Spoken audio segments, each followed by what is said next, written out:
Iran की middle east में 8 bridge उड़ाने की धमकी, लिस्ट जारी की। इजराइल अमेरिका ने कल 3800 करोड़ का ईरानी पुल तबाह किया था। नमस्कार, मैं हूं आपके साथ आयुषी गुप्ता। देखिए, ईरान ने मिडिल ईस्ट के 8 बड़े पुलों की लिस्ट जारी कर उन्हें तबाह करने की धमकी दी है। ईरान इन पुलों को रणनीतिक तौर पर अहम मानता है क्योंकि ये कई देशों की कनेक्टिविटी और ट्रांसपोर्ट के लिए बेहद ज़रूरी है। रिपोर्ट के मुताबिक ईरान की लिस्ट में कुवैत, यूएई, सऊदी अरब और जॉर्डन के कई महत्वपूर्ण पुल शामिल हैं।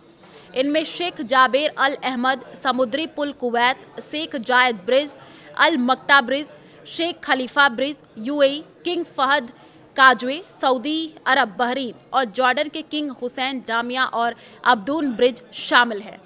इससे पहले देखिए, गुरुवार को अमेरिका और इजराइल ने ईरान के करज शहर में B1 ब्रिज पर 2 बार हमला किया था। इस हमले में 2 लोगों की मौत हो गई और पुल पूरी तरीके से तबाह हो गया। ये पुल इसी साल शुरू हुआ था और इसे मिडिल ईस्ट का सबसे ऊंचा पुल माना जाता था। करीब 1050 मीटर लंबे और 136 मीटर ऊंचे इस पुल को बनाने में लगभग $400 मिलियन, करीब 3800 करोड़ खर्च हुए थे। भारत बोला, हम अकेले जिसने हॉर्मुज में नाविक खोए।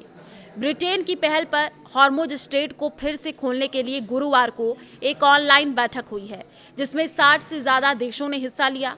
इस बैठक में भारत की तरफ से विदेश सचिव विक्रम मिस्री शामिल हुए हैं। बैठक में विक्रम मिस्री ने कहा कि हॉर्मुज संकट में अब तक सिर्फ भारत के ही नागरिक मारे गए हैं। मीडिया रिपोर्ट्स के मुताबिक हॉर्मुज संकट में अभी तक 3 भारतीय नाविक मारे जा चुके हैं और ये सभी विदेशी जहाज़ों पर काम कर रहे थे। विश्व स्वास्थ्य संगठन WHO ने ईरान में हेल्थ फैसिलिटी पर लगातार हो रहे हमलों को लेकर के गंभीर चिंता जताई है। WHO के मुताबिक 1 मार्च के बाद से ईरान में स्वास्थ्य सुविधाओं पर 20 से ज़्यादा हमलों की पुष्टि हुई है, जिसमें कम से कम 9 लोगों की मौत हो चुकी है। WHO प्रमुख टेड्रोस अधानोम घेब्रेयेसस ने ये कहा है कि हमलों से ईरान की हेल्थ सर्विस गंभीर रूप से प्रभावित हुई है। तेहरान का पाश्चर इंस्टीट्यूट समेत कई अस्पताल और मेडिकल यूनिट क्षतिग्रस्त हो चुकी है।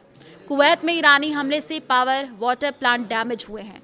जी हाँ, कुवैत ने ये कहा है कि शुक्रवार को हुए ईरानी हमले में एक पावर और डिसैलिनेशन समुद्री पानी के पीने योग्य बनाने वाला प्लांट के कुछ हिस्सों को नुकसान पहुंचा है। युद्ध के बीच तेल की कीमतों में उछाल आया है। ब्रेंट क्रूड $109 प्रति बैरल के पार। ईरान के साथ जारी युद्ध के बीच तेल की कीमतों में तेज बढ़ोतरी देखने को मिली है। अंतर्राष्ट्रीय मानक ब्रेंट क्रूड की कीमत शुक्रवार को करीब 8% बढ़ करके $109 प्रति बैरल से ऊपर पहुंच गई है। युद्ध शुरू होने के बाद से अब तक तेल की कीमतों में लगभग 50% तक की बढ़ोतरी हो चुकी है और इसका असर दुनिया भर में ईंधन की कीमतों पर पड़ रहा है, जिससे कई देशों को ऊर्जा बचाने के उपाय लागू करने पड़ रहे हैं। ईरान युद्ध में 24 घंटे में 148 लोग अस्पताल पहुंचे, कुल आंकड़ा 6500 पार। जी हां, इजराइल के स्वास्थ्य मंत्रालय के अनुसार पिछले 24 घंटे में ईरान के साथ चल रहे युद्ध के कारण 148 घायल लोगों को अस्पताल में भर्ती कराया गया है। इसके साथ ही कुल अस्पताल में भर्ती लोगों की संख्या 6500 से ज़्यादा हो गई है। इन आंकड़ों में सैनिक और आम नागरिक दोनों शामिल है। दक्षिण लेबनान में हवाई हमले में हिजबुल्लाह के 15 लड़ाके मारे गए। इजराइल की सेना IDF ने ये दावा किया है कि दक्षिण लेबनान में किए गए एक हवाई हमले में हिजबुल्लाह के 15 लड़ाके मारे गए हैं। सेना के अनुसार दक्षिण लेबनान के पश्चिमी क्षेत्र में 146वीं डिवीज़न के सैनिकों ने इन लड़ाकों की पहचान की थी। इसके बाद इजरायली वायुसेना ने हमला कर इन्हें मार गिराया।